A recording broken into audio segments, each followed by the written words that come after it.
Hey, Don. Hey, Jacob. Tell me all the different photography styles. I don't know what they are. Yeah, me either.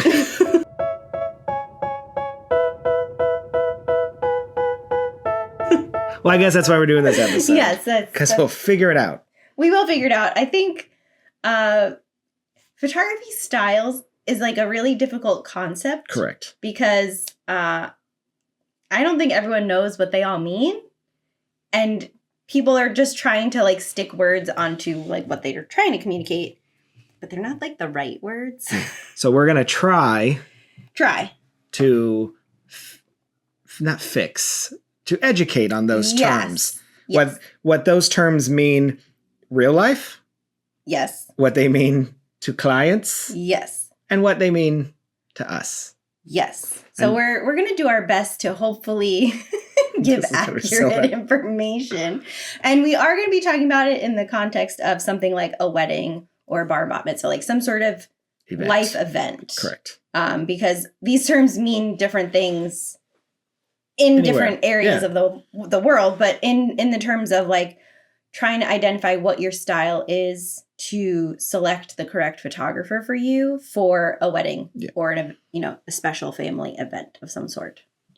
So, shall we? Let's dive on in. I'm so nervous. Everyone just tell us in the comments all the times we're wrong. Yeah. It's fine. You know what? You're right to us. Yeah. I'll die on this hill. Whatever we say here, I'm going to die on this hill. Also, I forget what we said 30 minutes after this. So. Yeah, for sure. All right. You start. Come on. Okay. Give us the first one. So what we're going to start talking about is like the actual visual style. I already have a migraine. All right. Sorry. So I think probably the most common thing we hear is light and airy. Light and airy. And I think everyone's basically on the same page about this. Whether it's a good style to use is a different... It's light, it's airy. It's light, it's airy. So normally that's achieved without using any external flash. And it's typically just like very few shadows, very few like black points in the image. Lots of natural light. Lots of natural light. And like normally you're not seeing any detail in the sky. Like it's just blown out backgrounds. Right. You might get some of that like flare from the sun in sunset time photos. You're not getting like dramatic color in the sky in pictures like that. Anything to add? No. Yeah, and there's always a time and place for all of these we say, but like, and I'll say this probably 1,000 times, it's tough to be light and airy for an entire wedding though. Yes. An entire shoot. Because the problem is sometimes the light is not light and airy. Mm-hmm. Outside, we live in Florida. Sometimes the harsh July sun is not light and airy. It is murderously angry. Mm-hmm. So at 1 p.m. Yeah. So light and airy is tough all the time. But there are some, like when you get it right, like natural light is just as gorgeous. And I always wanted, nothing about these are wrong. No. But it's right time, right place. Right. And there are times though where I'll be doing a shoot, let's say at Magic Kingdom at 5 a.m. How's that light and airy? And the couple requests light and airy for the style they want. Mm-hmm. And I'm just like... It's pitch black. There's no sunlight. It's going to be hard to accomplish that. Yeah. So if you also have to know too that like, if you pick a light and airy photographer, like I don't shoot light and airy. Mm-hmm. You good? I'm good. But there are times when I will shoot light and airy because the light is gorgeous. Mm-hmm. So, and this is going to be a theme throughout this is, a good photographer can do all the things we're about to talk about. Yes. In fact, I would suggest getting a photographer that can shoot all these things at all the right times because as we get into it, certain times require certain types of photography. Sure.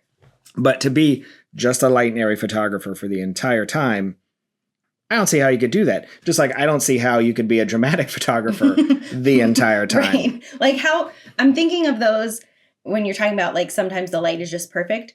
Those ceremonies that are outside just before sunset, but at the point where you still have enough light to not use flash. Correct. And let's say it's on like a white patio of some sort.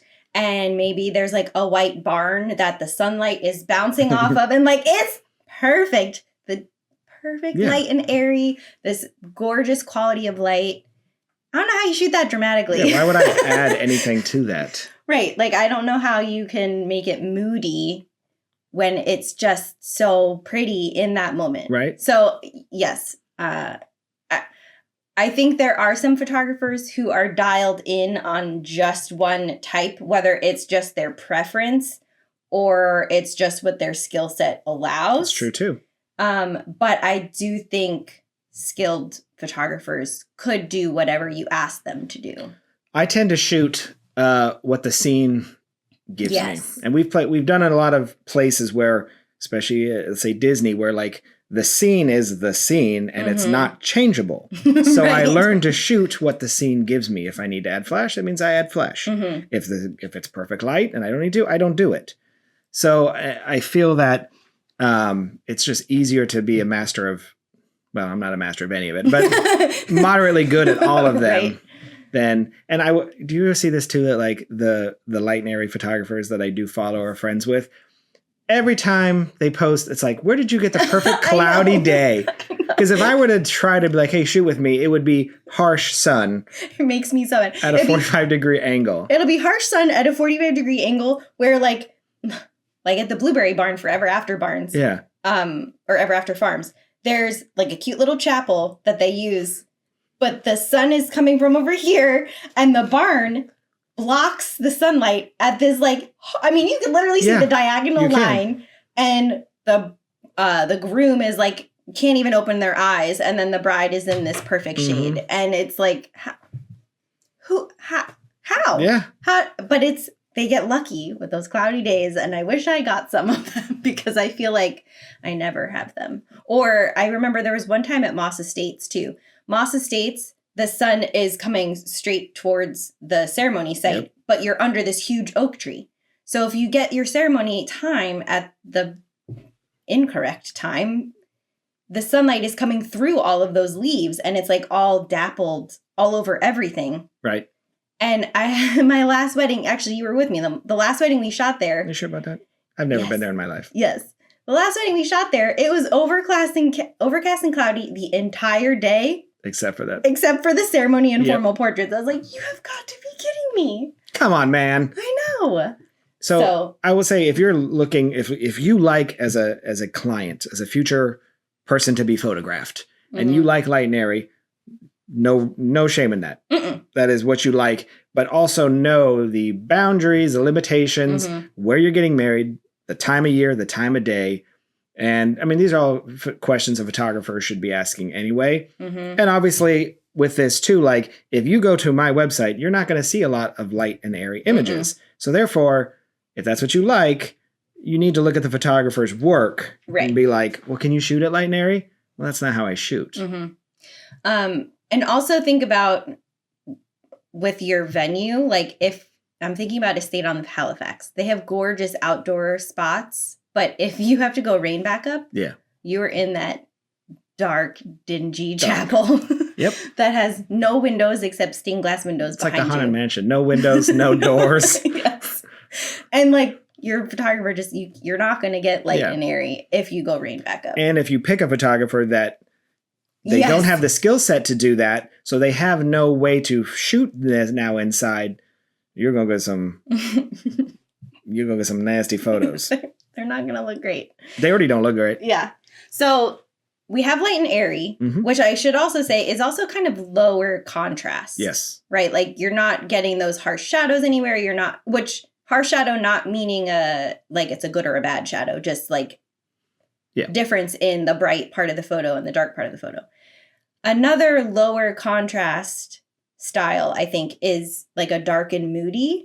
It's just the opposite type of lower contrast where everything is darker. So you're going to get those deep shadows, but they're not going to be the bright parts of your photos aren't going to be very light. They're still going to be pretty dark.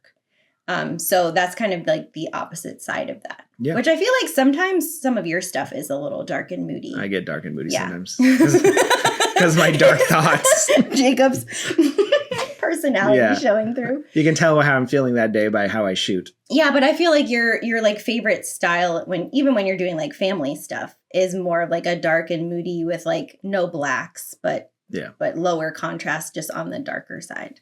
But I still like color. Yeah. The dark, and again, we're going to go over this again, but like, you can do both photos like in a hotel room. Like you can have window light coming in that is just on a bride's face. Dark, dramatic, moody. And you can turn her and blow out the background, and now you have light and airy. So like, I usually just kind of deliver, it's what I'm feeling. If the bride had mentioned she likes these kind of shots, I'll throw those in there too. But, I'm just kind of like, what is the light telling me today, as opposed to I only shoot light and airy. I only shoot dramatic. So therefore I cannot do the other thing. No. And sometimes you pick like middle of the road for the majority of the day, and then like certain areas of portrait time, you're doing something different. Because like you can't always apply that style to everything. Some people try to, though. God forbid they do. I know. Any questions on that? Raise your hand. One more kind of like shooting editing style would be like cinematic and dramatic. Yeah. And that's kind of the high contrast version of all of this. So you're going to get rich colors, dark shadows, bright highlights. Like, tend to see those more at like when I used to shoot it, it's Magic Kingdom sessions tend to be more cinematic because the backgrounds obviously help a little bit. So you're in a cinematic mode already. So you're already, usually it's dark, but everything is lit up. So you're adding lights, you're adding tons of color to match the backgrounds. Yeah. So you tend to be that. I mean, if you're shooting in Haunted Mansion, like you want those crazy looks and crazy silhouettes. So you're doing real dark, real dramatic, real cinematic. Ooh, that rhymed. Copyright. I think too, when I have hotel lobbies that I'm using for portraits, I can go like cinematic and dramatic, because I'm thinking of like the Alfond Inn or like the Grand Bohemian or even the Wave. That is real dark and dramatic. Yeah, like they've got these like neon signs or these little like, not libraries, but these little like cutout areas in the lobby that are decorated a certain way. And so you want to highlight that, but you want to match that. And if that's like a dim lobby with like funky lighting, then you want your portraits to match. So, and then I shot one recently at the Margaritaville Resort. Oh yeah, 92, and that has floor to ceiling windows in the back with a staircase. So that actually gives you to a light and airy. So I'm shooting.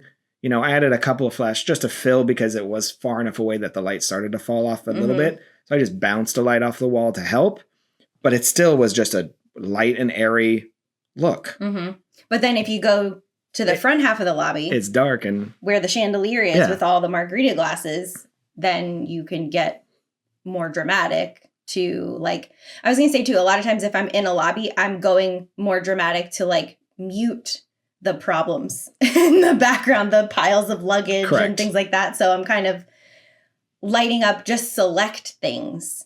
So like in Margaritaville, like lighting up the chandelier with the margarita glasses the and giant then lighting, shoe. Yeah, the giant flip-flop. And just lighting the couple. That way I'm not showing off, the groups of people waiting for their rooms to be ready. The other person's shoe just standing there. Yeah. See, don't you want a photographer that can do all those things? Hire us. My kids need food. Okay, so now let's go to more of like the actual shooting style. Yes. Probably the most common thing we hear is candids. People, I'll say like, oh, so like, is there anything you're looking for in particular? Oh, we want candids. We want candids. So what do you think candids mean in real life? And then what do you think people think it means? What a truly candid photo means is completely unposed, completely, all the reaction is what it is. There is no fixing of like, oh, my face looked weird. And almost to the point where you don't know I was there. Like, so I just caught it from across the room almost. I didn't tell you to stand there. I didn't tell you to move into better light. I didn't tell you to laugh. You didn't even know. That's a true candid. Right. And what do you think people mean when they say candids? When I have you all together and I have you look at each other and say, start laughing. And then you get uncomfortable, but then it turns into a real laugh. Yeah. That's a real photography candid. Well, I'll have some people who will say, like, let's say for the reception, they're like, oh, at the reception, I just want candids. I'm like, okay, so just, pictures of people dancing, talking to each other. Oh, yeah, but like get groups of people together to look at the camera too. I'm like, okay, but that's not candid. Yeah. Like, I think a lot of times people say candids, but really what they're trying to say is like not formal. Correct. Or not traditional. Like, I had someone who said they wanted candids for family photos. And I was like, well, that's not literally not. I can't just like pile you together and take the picture. Right. You would have to be looking at the camera and posed in some way. But what they were trying to say is like they didn't want the hand in pocket, the arm around each other, like very stiff, just looking at the camera. They wanted, maybe arms up around each other, something that might look more or less polished. Yeah. But shows more of like the relationship between them rather than like everyone lined up. And my counterpoint to that is, why not both? Yes. We have the memory card.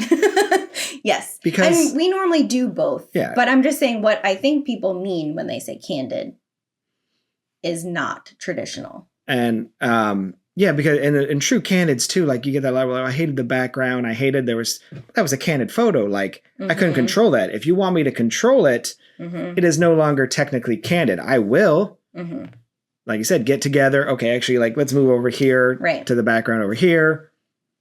Still not candid, right? But I get what you're saying. Yeah. So I feel like that's one term that I need to like dig in deeper when someone says it, because I don't think the definition is universally understood. Yeah. We just need to educate more. Yes. Yes. And you can just say like, I want more casual poses. Yeah. It's still posed, but you maybe like your jacket's unbuttoned and your arms up around each other, which, might not look perfect. Your jacket might not lay perfectly, but you feel like it's more natural to who you guys are. Okay. We can do that. And one of my education tips that I always tell couples is I usually say, listen, I'm going to pose you in this spot with this light because it looks great. But then I'm going to let you, so technically it is a pose. But then I'm going to let you do whatever you want. Not really. But you know what I mean? Yeah. And then of course I fix it along the way. And that usually tends to get a pretty good rapport where I'm like, I've let you just like be you. And then I'll be like, move your hand, do this. And then it turns into a fully posed photo.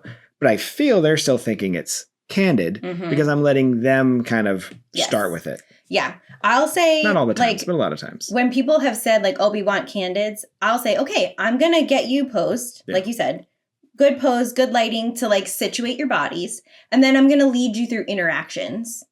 And then as we're all getting comfortable, we'll have more like free form. Correct. And then kind of go from there. So same thing like you said. I'll say, we'll do a few rounds of portraits and then I'll pose them, maybe sitting down together. I'm like, okay, we're at the professional level of the shoot now. You guys just be cute. You know what to do. Yep. And I'll go, circle around from different angles or whatever and let them interact. And then as I see something that almost looked really great, I'll say, okay, let's do that again. But this time, like, have your hand here. But you guys were so great. Do exactly the same thing. So it's kind of coaching them through. But it's not just straight up candids. And I usually like, I was going to sound bad, but I usually lie like with the hand thing. I'll say like, I moved. I say, you were perfect. But since I moved, will you just put your hand here? When in reality, the hand looked, it was like this. Yeah. So it's just like, I like to take the blame. Like I moved, you were perfect. Just move your hand there. And that tends to get a good, like, while keeping the candidness of the shoot. Yes. Candids. I think similar to candids, sometimes people will say they want like a photojournalistic style. Which is, they're not the same, but they are in the same family. They're definitely cousins. Yes. Kissing cousins. Very close. Yeah. Photojournalistic is I don't like that word for what we do. Agreed. Because traditional photojournalistic is completely hands off. Yes. Like I always say, we're like war zone. Like you're in a helmet behind enemy lines. Mm-hmm. You're not posing anyone. That's true photojournalistic. Yes. And on events that we do, that is unrealistic. Yes. Completely unrealistic. Agreed. Well, because... But I have been requested to do photojournalistic many times. Yes. Now, if you are both professional models, I guess maybe it's possible that you already know like how to pose and where to go. And if you're in a perfect white box with beautiful lighting, I don't know. Yeah. I guess it's possible, but I feel like you would be disappointed because you wouldn't get some of the things that you wanted, or you wouldn't, if you don't know how to carry your body, like that's something a photojournalist wouldn't be able to advise on. Yeah. And they are not going to. No. Because they're going to stand in a corner. Yes. And I've told the story before, but I had a bride, her mom, we were in the getting ready room, and she was telling me that for their wedding, they had hired like a National Geographic, pretty famous photographers, photojournalistic, and they were so excited. And he had warned them, he's like, I don't really shoot weddings, but they were insistent and they paid. So he did it. And then they were very upset because all the photos were photojournalistic. He stood in the corner and photographed everything. He did not give a single instruction. He just captured the day as it went. And at the end of the day, that's not what they wanted. They wanted some of that. Yes. They wanted some candids.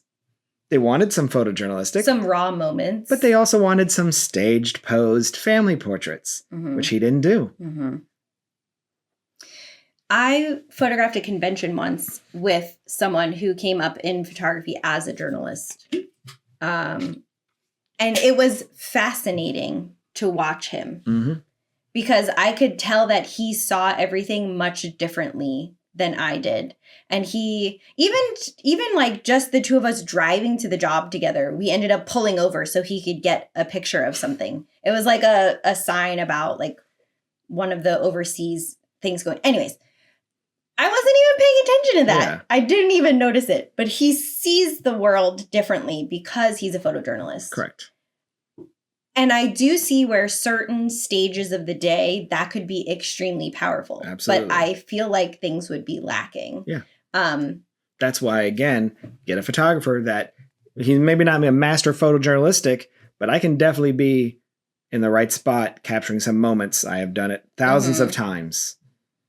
Putting myself in the right spot, letting things happen, but then being, okay, that's done. Now let's move on to, I need mom to button you up. You know what I mean? Right. Okay. So this is the one that I'm going to try to like not get worked up over. Calm down. Because it's the one that inspired this whole episode. It's true. Tell your wares. Okay. I'm seeing a lot of people requesting editorial style. Yes. What does that mean? So editorial photography literally is like what you see in magazines. Correct. I stop saying correct. I say it a lot. I say perfect a lot when I'm doing photo Correct. shoots. It's extremely posed, very manipulated in terms of the lighting, what's in the background. Like everything is controlled editorial. Very controlled, and it's time consuming. Yes. Because they're trying to tell an entire story in one image. One image. So when we're doing wedding photography or even like bar and bat mitzvahs, we are telling a story, but a lot of times like the collection of images is telling the full story. Yes. Right? So we're thinking putting together an album, putting together like a trio of images in a wall collage. Like it's not one single image. Where editorial, like you get that one image and you're using the background, the lighting, the posing, the relationship between the two to tell this whole story. The right actors and actresses Yes. that can do the look that you need. Yes. The right type of everything. Yes. The clothing. Everything is telling part of the story. However, a lot of times when people say they want editorial, and then they send sample images of what they like, it's just this like blurry, out of focus, running through a field nonsense. Tell us how you really feel, Dawn. And I'm just like, what? Okay, Like, as an example, one of our friends was doing a theme park session. A theme park session. A theme park session where literally nothing is under control. Yes. You're just weaving in between people. Finding little nooks to like photograph. Right. And then photoshopping people out. And trying to use lighting to minimize how much other guests appear in the photos, like making you more of the spotlight, dimming part of the background. But it's very run and gun. It's not. And also, do you know at the end of the day what, after really talking to them, because I was on that shoot, you know what editorial, what they really meant at the end of the day? It's true. They just didn't want to be posed. So, yes. Yeah. That's all. Again, editorial has no place in our event. If you're truly wanting an editorial, we have done photo shoots like this. They take weeks of planning, preparation, the day of. For that one photo, it's a 16-hour shoot sometimes. If you consider setup, breakdown, just to get one photo. Could you do an editorial style bridal portrait session? Absolutely. Yes. Can you fit that in on a wedding day? No. No. Never, ever. No, absolutely not. No. I mean, unless you can get lucky and take an editorial photo that like just happened. Like I know some of our Magic Kingdom shoots, they could be close to editorial just because of how good they look sometimes. But that's literally in a place where the place itself is telling a story. Bingo. In a random. Yeah. Like Homewood Suites or Home Spring Hill Suites. I saw a post on Reddit where this woman was like, I'm trying to identify what my wedding photography style is. I think I want editorial, blah, blah, blah. And then she put up all these sample images and literally a third of the, 3 out of the 10 were the blurry, out of focus, like a couple frolicking in the grass. And then another 4 or 5 of them were a couple like literally on a mountain. So normal. This grand cinematic image. And everyone that commented was like, half those pictures are just out of focus. Yeah. Hand your guest the camera and they'll get that for you. Or like what you said, like those need to be, if that's what you want, that needs to be a completely separate session because there's no way you're going to climb on a mountain on your wedding day. You got cocktail hour to go to, man. And that's going to take hours to walk you to the right spot. Then for the photographer to get to the right spot, then it's not. Yeah. So yes, you can have editorial style wedding images. You can't shoot editorial style on a wedding for the whole wedding. So please. Also, editorial doesn't mean blurry and out of focus. It doesn't mean trendy. I think that's what it is. People will say editorial and they mean like what's trendy currently, which is... I'll allow that. I think that's what they think it means. But like editorial can be blurry and out of focus if it's for a purpose. Yes. Well, not that the wedding photos are, but it's not really for a purpose. You're just trendy. Right. Correct. You feel better? A little bit. You're sweating. Okay, one last style what do we to got? talk about. So lifestyle. Ooh, lifestyle. Yeah. Candids. Lifestyle, I feel, is it's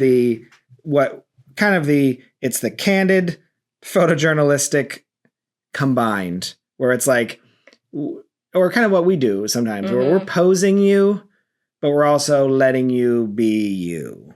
Yes. I think that's the biggest part. And by posing, again, I always say this, posing means putting you in the right spot, not necessarily moving your hands, but I put you here for a reason because the background looks great. The lighting looks great. That's technically I've posed you, but now we're still letting you do your thing.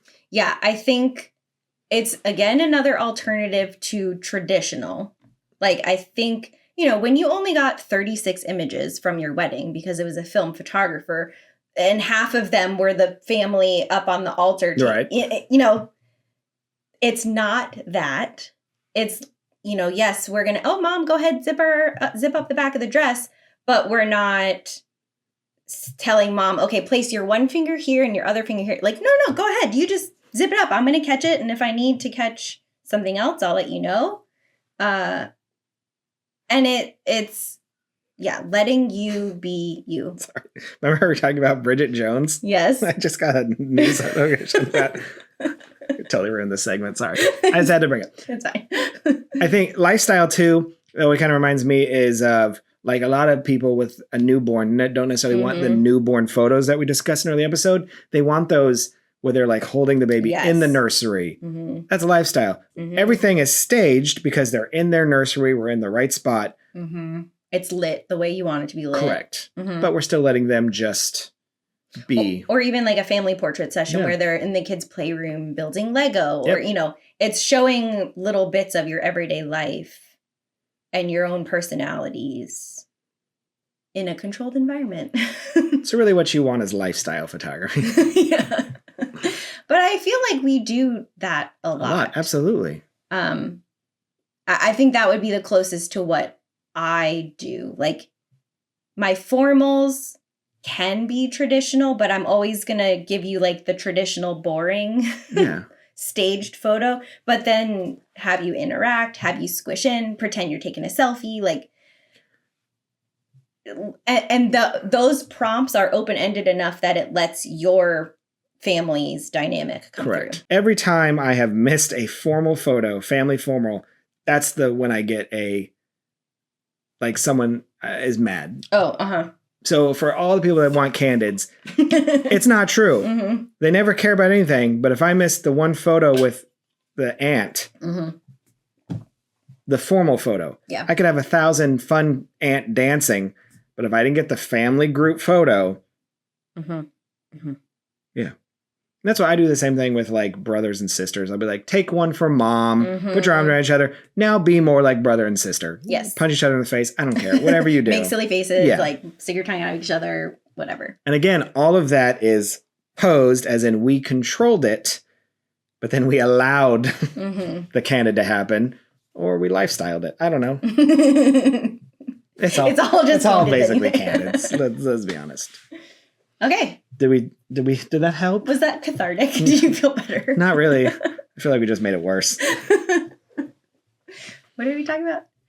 I'm already blacking out. Yeah. Candids, I think. Yeah. What'd you shoot this week? Okay. I don't know what week it is. I have to look. Busy week. I had a portrait session at Disney. Ooh. Where at? She doesn't even remember. I think it was at Epcot. Okay. Mm-hmm. So portrait session at Epcot, which is fun because I haven't done that in a while, and we did Canada and the UK, so it was fun. Mm-hmm. But I do miss Canada. The little garden at Canada looked really pretty and light and airy. Yes, that part was light and airy because of when in the session I went to it. We started mostly in the dark, so we did the UK, like the little streets with the lamppost lit up, and then dark and the moody. Rose and Crown. Dramatic. Yes, the Rose and Crown, where I lit up inside the Rose and Crown, and they were coming out. And so, anyways, so you're saying you can do both? I can do both. Crazy. And then I had a naturalization ceremony, which was a very traditional pose. You don't have to keep telling these. Yep. every week. I do them once a month. I don't know what else to do. Then I got to do a fashion show. So this is a fundraiser for... Fashion show at lunch. In the comments, what's that from? For one of the local schools. And so they have like a big silent auction, and I kind of get carted around to find all of the important people in the school system to take pictures, and then photos of the fashion show itself. So that was fun. And then I had a bat mitzvah, and this was a family that I already photographed the older child's bar mitzvah. Was I there? Why wasn't I there? Because I had a wedding. You were busy. I had a wedding, which we'll discuss in just a second if I would. Yes. So yeah. What did I do? I did a universal session. So speak of the editorial style. Was it that one? No, it wasn't. I don't know. Who knows? It was 3 days ago or 6 months ago. Nah. Not a clue. Then I had a convention, which we're getting into convention season. So it's starting to pop up, where this was an awards celebration for people that had done years with this company. And of course, a big executive group photos and, impromptu, of course. Yeah, right here. Warning. With no warning. 50 people in the dark. Yeah, let's do it. And then I had it was funny because I photographed last month a wedding at the Swan Reserve Hotel, and it was a 12-hour day, and Stephanie was my second, and then she paid me back where I had to be her second at the Swan Reserve on another 12-hour day. So I was like, why did we even pay each other? Right. Like, we should have just called it a wash and been like, we're good. Awesome. Yeah. So it doesn't sound like we're in slow season, but we kind of are. It's getting a little busier. Yeah. I feel like it's a lot of little, like, not long days, but it's like 4-6 hours here and there. Yeah. I feel 2 like hours. A few years ago, this was a very, very slow time. Yeah. And now it doesn't feel that way anymore. I don't get that like lull after the holidays to recoup and get my head on straight. Right back in it. Yeah. So call us in July though, when we're like, please donate to our Patreon. Right. We have no food. When we realize August is completely empty. Yeah. Okay. So what are you currently obsessed with?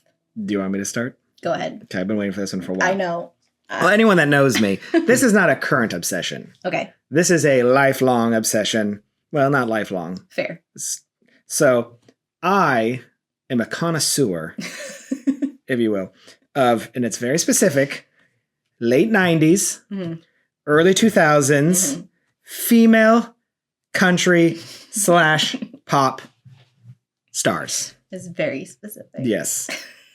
I listen to them all the time. So we're talking, and I have a list to see if I remember. We're talking Faith Hill, Shania Twain, Reba, Dixie Chicks, just Chicks, Shadazy, Cindy Thompson, Dina Carter, Trisha Yearwood, Leanne Womack, Martina McBride.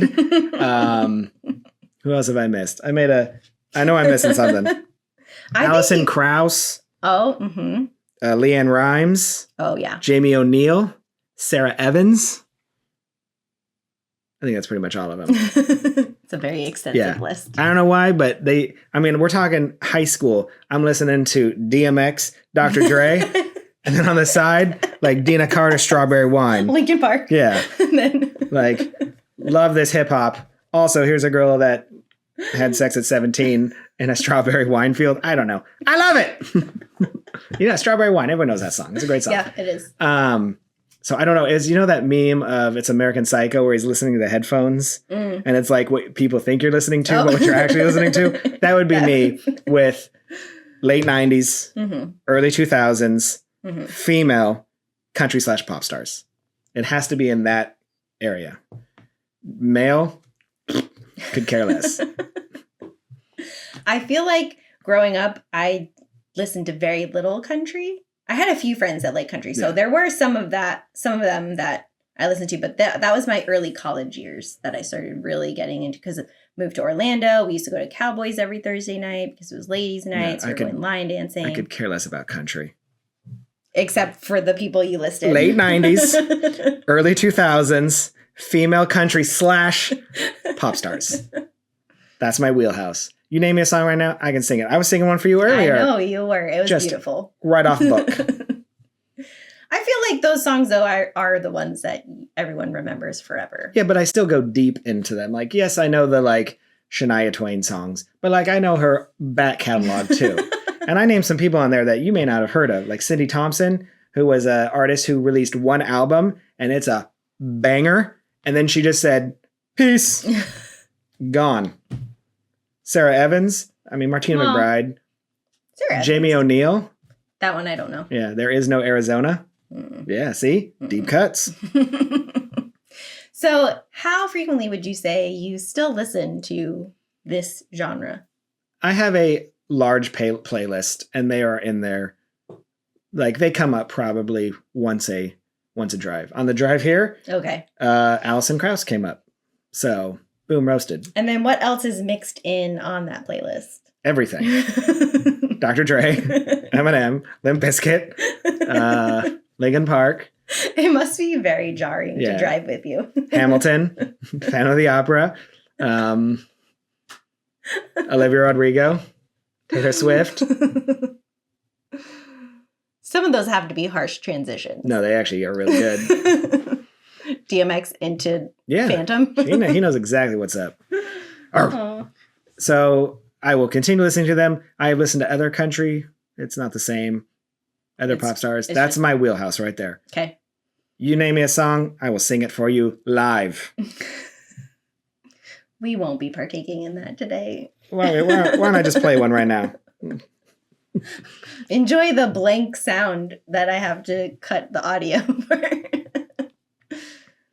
I think it started with the Chicks, the Dixie Chicks. I think it was probably like, I like their Earl music video. And I was like, all right, it's catchy. I was going to say Earl. Yeah, and then you get Cowboy Take Me Away into their deeper stuff and all the way through Traveling Soldier. If you had to pick a favorite artist of that group, who would it be? I didn't prepare Jacob for this before we started. So in terms of full work, did I say Faith Hill? Did I miss Faith Hill? No, you said Faith Hill. Okay.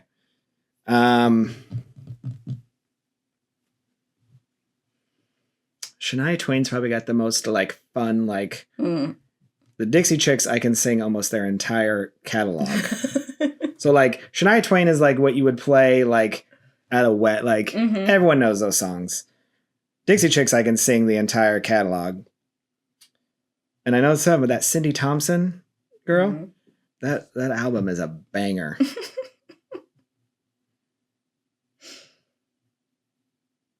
Faith Hill's really good too. So all of them. Faith Hill, though, I will say, is the one that I like her bangers, but her other stuff, like I don't care for as much. So the stuff you know of Faith Hill, I'm all in. Does it go too country? Yeah. Like I don't care about Tim McGraw. Get him out of here. But yeah, probably the Chicks or Cindy Thompson. Oh, Martina McBride's really good too. Leanne Womack. Let me tell you something. Have you ever heard the song Why They Call It Falling by Leanne Womack? So the song is Why Do They Call It Falling in Love?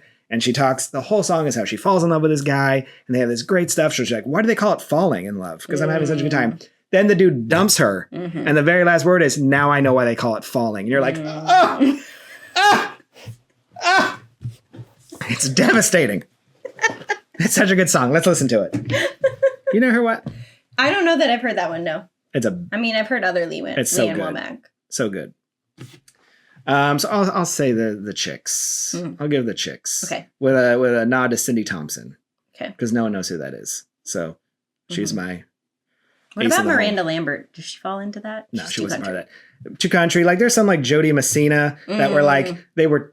I hope she's not watching this. She was like she was a little older than that. Like she wasn't in that wheelhouse right there. And yeah, they were like I said, there needs to be some pop. It needed to be played on, at the time, the radio for me to at least hear the first song, and then I could swerve into your rest of your catalog. Had to make it to like 106.7. Correct. So you would hear it. In Portland, it was Z100. So if it wasn't on Z100, I'm not listening. South Florida is Y100. Hey, I'm not listening to country song like albums or radio stations. So it needed to make. That's why the /pop is important because that got me in. It had to be played on MTV when they played music videos. Did you watch The Box? Did you ever watch The Box? I don't know what that is. It was a TV station that was just music videos, and you could like dial in and request videos. But it was just there was no MCs, there was no like DJ, like there's nothing. It was I went to TRL videos. Once. Really? Yeah. That's crazy. I know. Share for the young audience what TRL is. Total Request Live was a show in the late 90s, early 2000s hosted by Carson Daly, and they would show, you could request what the hot songs were, and they would show them. And then celebrities would come, and they had a studio in Times Square. And I went into the said studio. That's fun. Yeah. Yeah, we used to watch The Box all the time. Yeah. That's how we saw all of our music videos. Okay. None of that other stuff to get in the way. Well, if you have any questions about late 90s, early 2000s, Jacob's gonna be female country / pop stars. He's going to be publishing a guide of how to get started with your country / pop journey. So what are you? Female. Yeah. Again, late 90s, early 2000s, female country / pop stars. Okay. What are you obsessed with? It's not going to be good as that. I can tell you that. No, it's not. I should have gone first so that we didn't end on mine. We'll just cut yours. It's fine. Not important. So mine is I'm getting obsessed with audio. So obviously it's a work in progress. Not here. It's a work in progress. I'm starting to get more involved in video. Remember, it was one of my resolutions to do more with video in 2025. You can take some of the editing off my plate would be great. But I didn't know how much I didn't know about audio. So like we see wedding videographers all the time on weddings, and like I try to pay attention to what they're doing. But this week I've been doing more research because I'm actually doing a wedding with Stephanie on a yacht. And like very last minute, they requested video of just the ceremony. Is it a sheik? What? Is the couple like, is he a sheik? Oh, no. No. A yacht. Oh, no, it's one of the yacht starship. Oh, the starship. I thought I'm saying yacht because the wind is going to be an interference. I thought you were going to be like on a yacht in the Gulf. No. I don't know. Just completely derailed. Some oil money and fun. No, it's on one of the yacht starships. Okay. And so they want audio for the ceremony, or they want video for the ceremony only. And like those boats are not meant to bring like more people than you need to bring. So I'm going to be doing video just for the ceremony. And the reason is because there's going to be like a surprise song for the groom.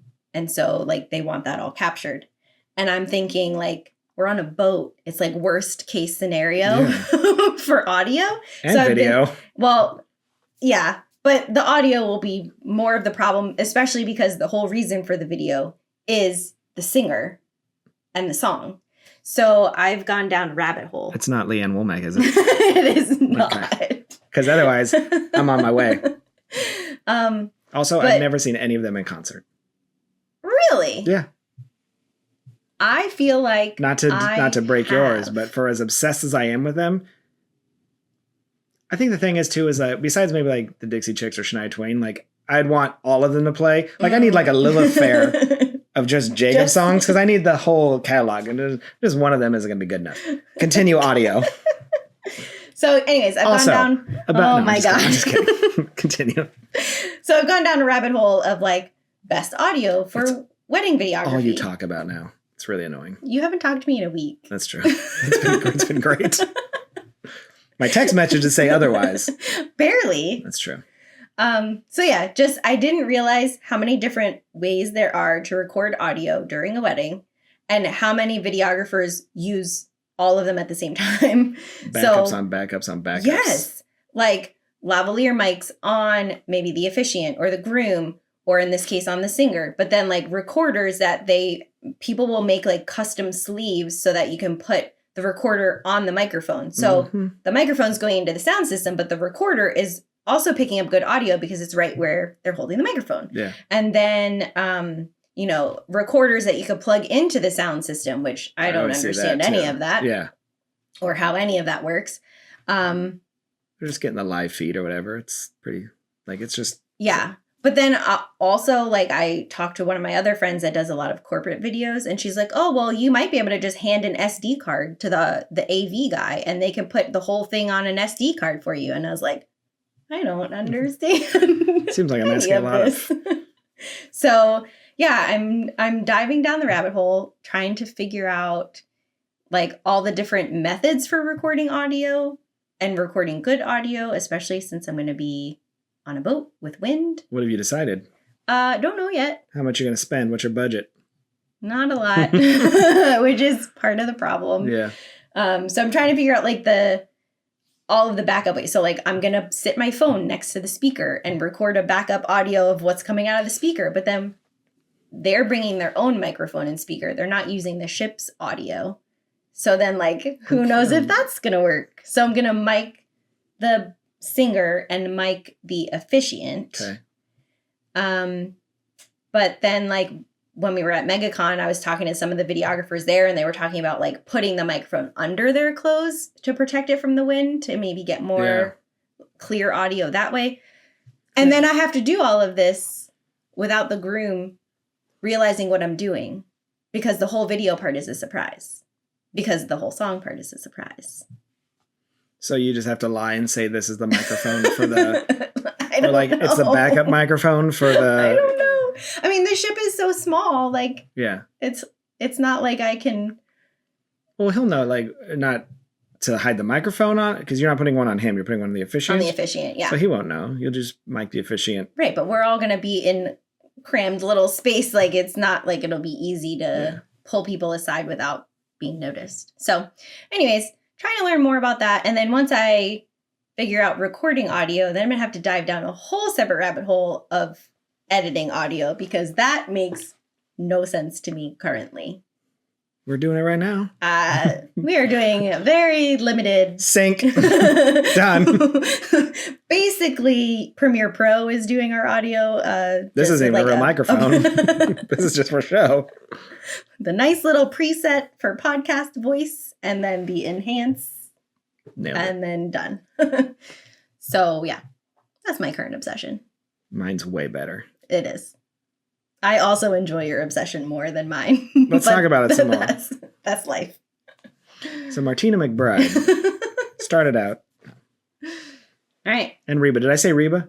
You said Reba. Okay. It's important. It's important. Reba. If you know, you know. Important. But that was pre other things that we haven't talked about. Mm-hmm. If you know, you know. Mm-hmm. Reba was on the list long before that. Mm-hmm. Yes. Fancy.